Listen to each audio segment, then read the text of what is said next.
오늘 우리 함께 나누고자 하는 말씀은 사도행전 13장 42절부터 43절 두 절 말씀입니다. 우리 함께 봉독하도록 하겠습니다. 그들이 나갈새 사람들이 청하되 다음 안식일에도 이 말씀을 하라 하더라.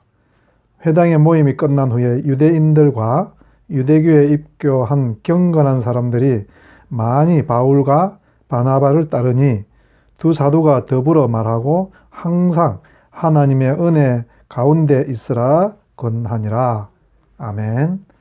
오늘 우리가 읽었던 이 본문은 비시디아 안디옥에서 바울과 바나바가 복음을 전하고 거기서 많은 사람들이 또 예수님을 믿고 또 말씀을 더 듣기를 원했고 그랬을 때 이 바나바와 바울이 이들에게 뭐라고 권면했다고 되어 있습니까? 43절 뒷부분에 보면 항상 하나님의 은혜 가운데 거하라 이렇게 권하고 이들을 떠났다고 되어 있습니다.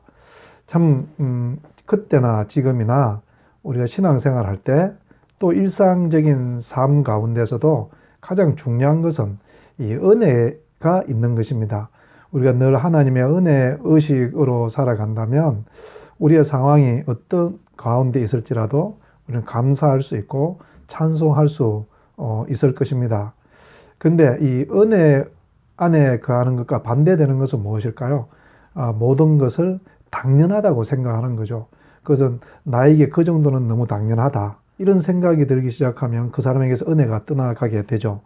은혜 안에 거한다는 것은요, 지금 내가 여기 있는 것, 지금 내가 건강하게 사는 것, 지금 내가 누리고 있는 모든 것이 당연한 것이 아니라 하나님의 은혜로 나에게 주어진 것이고 그래서 그것 때문에 감사하고 찬양할 수 있는 것입니다. 그러니까 은혜 안에 거하는 것과 모든 것이 당연하다고 생각하는 사람의 삶은 너무 달라지게 되겠죠. 그 대표적인 예가 아마 우리 성경에 나오는 사울 왕이 아닐까 그런 생각을 한번 해봅니다. 사울 왕이 처음에 기름 부을 받을 때는 굉장히 겸손하고 이 은혜 가운데 있었습니다. 사무엘상 9장 21절에 보면 사울이 이 왕으로 부름 받았을 때 그가 얼마나 겸손했는지를 보여주고 있습니다. 사실 사울은 왕으로 부름 받을 때 사람들이 보기에는 정말 멋있었다고 되어 있습니다. 키도 남들보다 머리 하나만큼이 더 있었고 또 너무 준수하게 생겨서 왕으로 될 만하다 이렇게 생각을 했다고 성경에 기록되어 있죠. 그런데 막상 이 사울은요, 사무엘부터 왕으로 부름받았을 때 이 사무엘상 9장에 보면 뭐라고 그러는가 하면요, 나는 그럴 만한 사람이 아닙니다.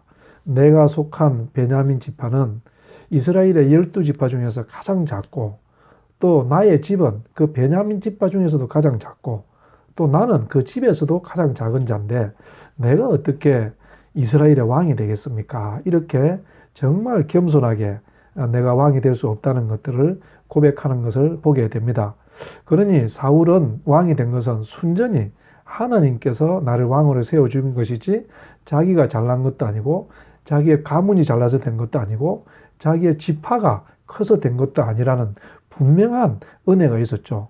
그렇기 때문에 이 사울은요, 초창기에는 굉장히 이 은혜 가운데서 모든 것을 감사하고 자기를 대적한다든지 자기를 반대하는 사람까지도 이 포용할 수 있었고 그를 끌어안을 수 있었습니다. 사무엘상 10장 11장에 보면 이제 사울이 이 왕이 되고 난 뒤에 큰 이 전쟁에서 승리를 하죠.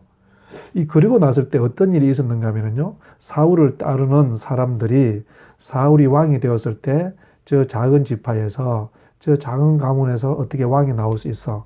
이래서 몇몇 사람들이 사울을 왕으로 인정하지도 않고 그에게 따르지도 않았다고 그랬습니다. 그랬더니 그때 당시에는 사울이 별로 아직까지 왕으로서의 입지가 든든하지 못했으니까 그냥 참고 넘어갔죠. 그런데 이제 이 전쟁을 통해서 사울이 입지가 든든해지지 않았겠습니까? 그러니까 사울을 따르는 사람들이 사울 왕이시여, 이전에 당신을 멸시하고 왕으로 인정하지 않았던 저 불량자들을 당장 때려서 죽입시다. 이제 당신은 이 전쟁에서 승리했고 모든 백성들이 당신을 위대한 왕으로 삼고 있으니 저들을 처단해도 됩니다. 이렇게 그 부하들이 권했죠. 그때 근데 여러분 사울이 뭐라고 그런지 아십니까? 아니다. 내가 그들을 어떻게 징치하겠느냐. 그리고 지금 이 전쟁의 승리는 내가 잘나서 우리가 용사라서 이긴 것이 아니고 하나님께서 우리에게 승리를 주셨는데 그 승리를 내가 가로채고 그 힘을 가지고 내 대적자를 죽인다고 그러면 그것은 하나님께서 나에게 원하시는 바가 아니다. 그래서 그 부하들의 권유를 딱 뿌리치고 사울은 그들의 말에 넘어가지 않고 겸손을 유지했고요. 그 전쟁도 하나님께서 나에게 승리를 주신 것이니 내가 하나님 앞에서 겸손해야지 이 생각으로 이기는 것을 보게 됩니다. 여러분 그런데 이렇게 겸손하고 모든 것을 은혜 가운데 있었던 이 사울 왕이 아말렉과의 전쟁에서 승리하고 난 뒤로부터는 완전히 사람이 바뀌게 됩니다. 모든 것이 내가 잘나서 이겼고 그래서 모든 것을 하나님이 무엇을 원하는지가 중요한 게 아니라 내가 판단하고 내가 중요하다고 생각하는 것이 중요하고 내 결정에 따라서 행동한다는 이것이 되어버리죠. 이제 더 이상 사울에게는 은혜는 없습니다. 모든 것이 당연한 거예요. 자기가 왕으로서 누려야 되는 모든 것이 당연하고 승리자로서 적을 죽이는 것이 당연하고 백성들을 자기들이 굴종시키는 것이 당연하다고 생각을 했죠.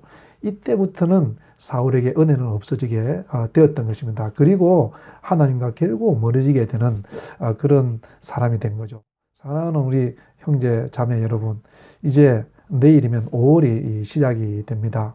여러분 어떻습니까? 우리가 지난 몇 개월 동안 코로나 때문에 힘겨운 싸움을 해왔고 또 교회도 제대로 우리가 함께 모여서 예배드리지 못하고 흩어져서 예배드리다 보니 우리 가운데 여러 가지 은혜가 떨어지고 또 우리가 대우받아야 되는 것, 우리가 어떤 것들을 공급받아야 되는 것들, 지금 내가 누리고 있는 모든 것들을 어떻게 보면 당연하다고 생각을 하고 그것을 좀 누리지 못하고 불편을 여기니 원망하고 불평하는 것이 혹시 우리 중에 들어오지는 않았습니까? 이 5월에 우리가 다시 이 모든 것이 하나님으로부터 왔습니다라고 고백할 수 있는 그런 축복의 계절이 되기를 바랍니다. 여러분 우리에게 당연한 것은 없습니다. 어디 당연한 게 있을 수 있겠습니까? 여러분 한번 보십시오. 이 코로나라는 작은 바이러스, 눈에 보이지 않는 바이러스가요. 사람을 몇만 명을 지금 전 세계적으로 죽이고 있고 모든 사람들을 두려움에 떨게 하고 있지 않습니까? 하나님이 우리를 지켜주시지 않으면 우리가 어떻게 지금 생명을 유지할 수 있으며 여기까지 올 수 있었겠습니까? 여러분 지금 우리가 누리고 있는 그 모든 것이 하나님으로부터 온 것인 줄로 믿습니다. 내 건강도 그렇고요. 또 우리가 누리는 물질적인 축복도 그렇고 또 우리가 주일마다 드리는 예배도 그렇고요. 이 모든 것이 주님으로부터 온 줄로 믿습니다. 이 은혜를 회복하기를 우리 주님의 이름으로 축복합니다. 기도하시겠습니다. 하나님, 이 4월에 은혜를 다시 회복하고 마무리하게 하여 주시옵소서. 그래서 5월에는 모든 것들이 당연한 것이 아니라 모든 것들이 감사하고 주님께 찬양하는 그런 계절이 되게 하여 주시옵소서. 예수님 이름으로 기도드렸습니다. 아멘.